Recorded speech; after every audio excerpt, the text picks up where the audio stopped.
What's up, everyone? Marc Lobliner, TigerFitness.com alongside Steve Shaw, editor and director at TigerFitness.com, talking keto. Yeah, Four-letter word. So my fan page, Facebook.com/Marc Lobliner, open up for questions.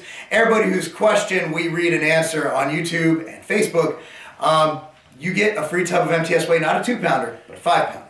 The big dog. So it comes from Guillermo Ruiz. Guillermo. I can't roll anything. That's my sexy. I don't even have to do it. I just want to sound sexy. What are your thoughts on the keto diet and lifestyle? Here we go. I have buddies who claim carbs here we go. are the worst thing any human can put in their body. Yeah, worst thing. You've obviously never been to prison, huh, Steve? I'll put some things in my body that are worse than carbs. Usually farm vegetables. That's just a joke. Yeah. Here's the thing. You can't. So you're telling me that an apple a day keeps the doctor away is the worst thing. Like, an apple will kill you.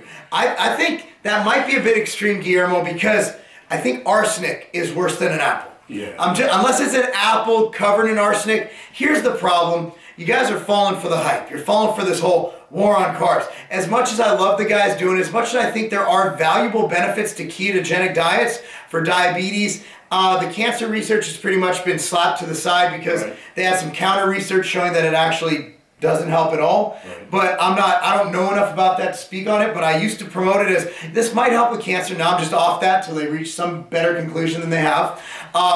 Definitely great for insulin sensitivity. Definitely great for those who have had metabolic disorder from eating like shit their entire life, bunch of processed carbs, high sugar. But let's be real, for fat loss and overall health, there is no benefit to the ketogenic diet, and there's also deleterious studies on red meat showing that over-consuming red meat can lead to bad. Now, I don't agree with them. I think there's some issues with the study design, but you can't say that carbs kill you when there's no study showing broccoli kills you, yet there's studies showing that red meat can be bad for you. What I'm saying is stop looking at the extremes, stop falling for the marketing hype. Carbs are not bad for you, but carbs will make you fat if you overeat them, as will fat, as will protein. You get fat on a ketogenic diet, you get fat on a high carb diet, you get fat on a zone diet, you get fat on any diet if you eat too much.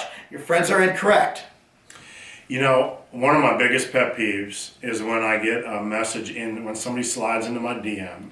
It goes down in that DM. And it starts with that 4-letter word, keto. Keto. Now, I love all of you. I'm big enough to love everybody. There's a lot of love going on. There's a lot of love. There's a lot of love. Look, when somebody comes to me and says they're doing keto, it like raises my blood pressure up to here because it's not needed. It's not needed. It's simply not. It's not something sustainable. It's not a lifestyle. When I look at diets, I ask, is this sustainable? If you want to eat lower carb-ish, that's sustainable. You can do that. You can eat low carb during the week and then maybe have a beer, pizza, or whatever you're doing on the weekend. You're still eating low carb-ish.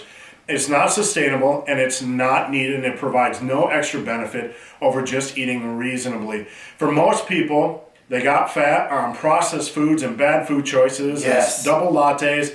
What you need to do is remove a healthy portion of that stuff instead of focusing on going from where you're at right now to some crazy miracle keto diet. It's not a miracle diet. It's not going to help you any more than just cleaning up your diet and monitoring your calories. Period. End of story. What really kind of gets me is that it's not about ketogenesis anymore. It's become about marketing. Right. Whereas all these guys who are preaching the low carb life or the keto life are saying that they're not even aiming for ketosis. Because now they're saying that gluconeogenesis, which is when your body converts protein to carbohydrate, is on an as needed basis. So they don't even care if they're in ketosis anymore. So at the end of the day, where I see low carb benefiting is if people have that trigger food. You know, some people can eat one cookie, the good guys, flexible dieters, right? Right. Some people, you give them one cookie, they binge, they eat the entire box. I do see a benefit in that. If you eliminate that whole food, that's great, but I don't see a reason to ever vilify any single food. And also what I ask people, I've said this many times before, people say, hey, is keto the best diet? I say, well, it depends. Can you go the rest of your life without eating toast with your eggs in the morning? Right. And that's the same thing I go to every day. And a lot of people say, man, I like toast. And it's like, well, then maybe keto's not the diet for you. You need to find something you can sustain long term. And I always look to the point where you have adequate protein, adequate fat. If you fill in the rest with fat or carbs, that's up to you. But the bottom line is it all comes down to caloric balance. And carbs aren't going to kill you. It's all about a balance. But if you are opting for carbs, opt for some nutrient-dense carbs. Opt for some carbs like a banana, which is super high in potassium micronutrients. If you're going for a carb, go for a sweet potato over rice. If you're looking for nutrients, chock full of nutrients, but you can't say that carbs are inherently bad for you. I think the war on carbs, it's catchy marketing. It's awesome, and I wish them the best with it. But if someone's going to come to me for advice, I don't like vilifying. I don't like choosing camps and groups. That's why I've tried all the diets. I've done vlogs on keto, on vegan, and at the end of the day, guess what? I always go back to my balanced life. I try them. I see the good and the bad. I present the good and the bad, and then I'm like, I still think my balanced method is superior. A lot of people come to me because I lost 100 pounds, and I did so by basically slicing all processed foods and all non-fruits and vegetable carbs from my diet. Mm-hmm. I was very, very sick with fatty liver disease. I needed to take an extreme stance. Yes. But my stance was about health and longevity. It wasn't about going into ketosis. And I didn't ever think about ketosis. I didn't ever count carbs. I worried about health and longevity and performance. And whatever you do, this needs to be your main focus. Yes. Eat healthy.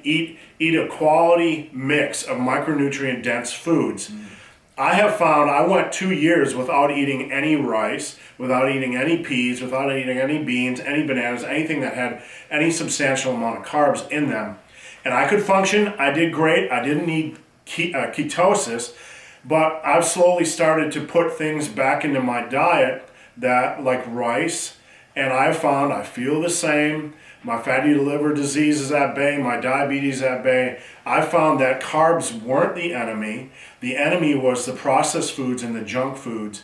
And that's my personal experience. You can have your own personal experience. If you want to do ketosis, that's fine, but it's, in my opinion, it's never needed. But if you want to know more about keto, click on that link down below. Thanks for watching, guys.